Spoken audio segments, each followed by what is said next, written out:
Hi everyone, yes, que to another episode of Dimitra's Dishes. Boy, do I have a decadent dessert for you today. I'm going to teach you how to make my cherry almond cheesecake. Cherries are in season and I've been making lots of cherry preserves, the Greek ones, but today you can definitely use the cherry preserves that I taught you how to make a few weeks ago on the channel. I'll put the link in the description box below as well as on the blog post with the recipe. But today I'm going to be making a really quick cherry topping, almost like a cherry pie filling, and I'm using frozen cherries for it. It's going to go on top of the cheesecake. That's going to be so creamy and rich and delicious and very simple to make. All you need is a little bit of time, maybe a lot of time.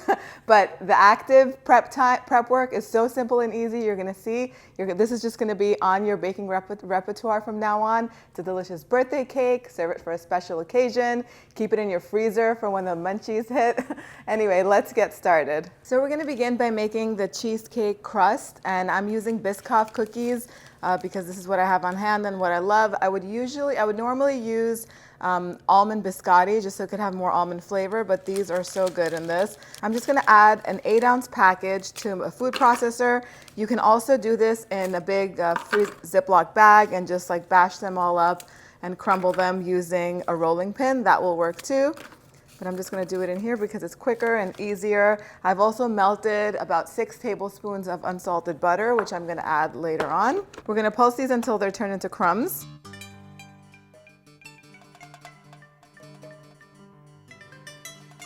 This takes a few seconds and barely any work using a food processor. Then go ahead and transfer them to a big bowl. You could also just leave them in here and just do everything in this processor, but it's easier to transfer them later on into the baking pan if they're in a bowl. And then add the melted butter. Just mix everything all together, and it's going to resemble wet sand. That's what you're looking for. It smells so good.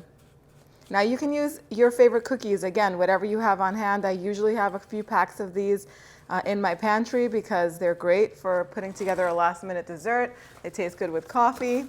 So it's perfect. I have a 9-inch springform pan here, and you do need a springform pan for this. Basically, it removes, and it's also known as a cheesecake pan. If you don't have this, you won't be able to get the cheesecake out. Okay, now just transfer the crumbs to the pan and then spread them all across the bottom and up the sides of the pan, but not all the way up.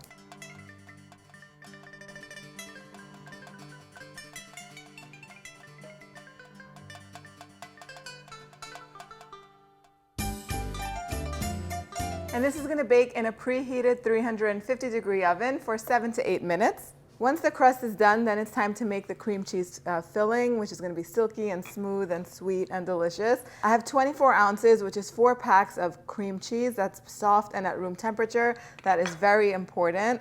I'm going to add 1 1/4 cups of granulated sugar. Put the paddle attachment on, and I'm going to let this beat on low speed until everything is nice and smooth. I'm also going to go in with a spatula and clear the sides and the bottom of the bowl.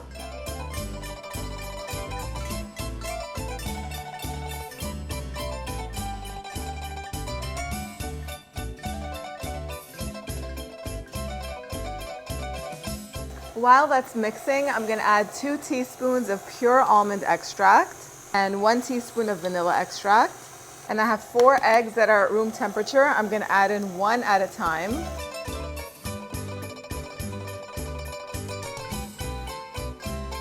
And I have a cup of sour cream that's also going in. We're also going to put in 2 teaspoons of cornstarch. That should have gone in with the sugar, by the way. So I'm going to put it in right now. This helps the cheesecake stay nice and creamy.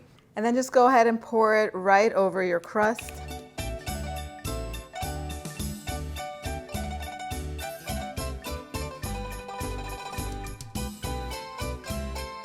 It's always best to bake it over a baking pan. Makes it easy to transfer in and out of the oven. Okay, once the cheesecake is in the pan, it's time to bake it. Preheat your oven to 300 degrees Fahrenheit, and it's gonna go on the center rack, and it's gonna bake for an hour. Once the hour is up, you're gonna wanna turn your oven off, then crack the door open, either stick a spatula in there, a wooden spoon. I like to put an oven mitt and maybe a kitchen towel so that way it props the door open, and then leave the cheesecake in there for an hour and 15 minutes so that way it cools down nice and slow. If you skip this step and take the cheesecake out, what's going to happen is it's going to collapse. The cheesecake is going to cool too quickly, it's going to sink, and you're going to have a crater in the center. It's fine if you don't care about presentation, it's still going to taste delicious, but if you want it to look beautiful, don't skip this step. Take the time to clean the house, make lunch, dinner, whatever. Just leave it in there so it can cool nice and slow. Then take it out of the oven and run a knife around the edges so that way the cheesecake is no longer stuck to the pan.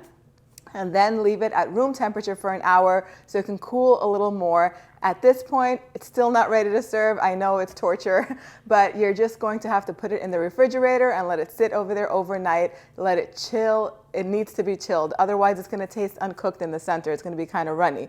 It just takes time. That's all. At this point, you can make your cherry pie filling. So simple. Take 4 cups of frozen cherries and put them in a saucepan. These are already pitted. You can use fresh cherries. The only thing is you're going to have to pit them yourself, and that does take a little bit of time, but you can use fresh cherries if you want. Add half a cup of granulated sugar, and then put the pan over medium heat so it can start cooking. While you combine a 1/4 cup of water with a tablespoon of cornstarch, whisk that all together until the cornstarch is dissolved, and then add it to the cherries.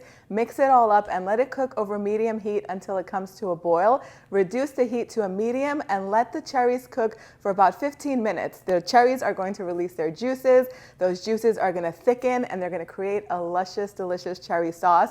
Take it off of the heat and stir in a half teaspoon of pure almond extract. And that's it. Set it aside to cool, transfer it in a little container, and it's going to be ready to put on top of ice cream, your cheesecake, or whatever you want to serve it over. You can actually use this as pie filling and make delicious pies with puff pastry, phyllo, or with pie crust. Make a nice cherry pie. You would have to probably double or triple this recipe, or maybe more, depending on how big it is. But that's not today's recipe. So we're gonna wait for the cheesecake to cool and chill, and then we're gonna put it all together and serve it. So you can make some whipped cream to garnish the cake with. It's very easy to make. Just go ahead and put 1.5 cups of heavy whipping cream in the bowl of a stand mixer, along with half a cup of confectioner sugar and half a teaspoon of pure vanilla extract. Whip that all up until it's nice and thick and creamy, and then go ahead and transfer it to a piping bag that's fitted with a star attachment, and that's all you need. The cake is ready to be assembled. Go ahead and carefully take it out of the springform pan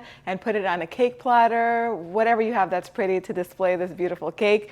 And then go ahead and pipe some rosettes on top of the cake all around the border. And that's going to be the perfect border to hold the cherry filling. Go ahead and spoon up some of those delicious cherries on top along with the sauce, and then it's ready to serve. The best way to cut this is with a warm knife. So I like to run my knife under hot water, and I also like to keep a paper towel handy to wipe it. That'll ensure that you get really clean slices every time. Serve this with some Greek coffee and call some friends over. This cake is definitely delicious.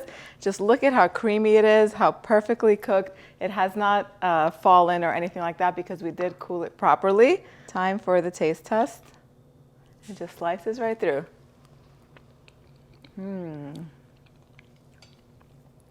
That filling is perfectly creamy, silky, just delicious, and I love the little spice that the Biscoff cookies lend to the crust. The cherries on top are just delicious. You get a little bit of that almond flavor. You could also toast some sliced almonds and sprinkle on top of the whipped cream just for a little bit of a crunch and for a nice garnish.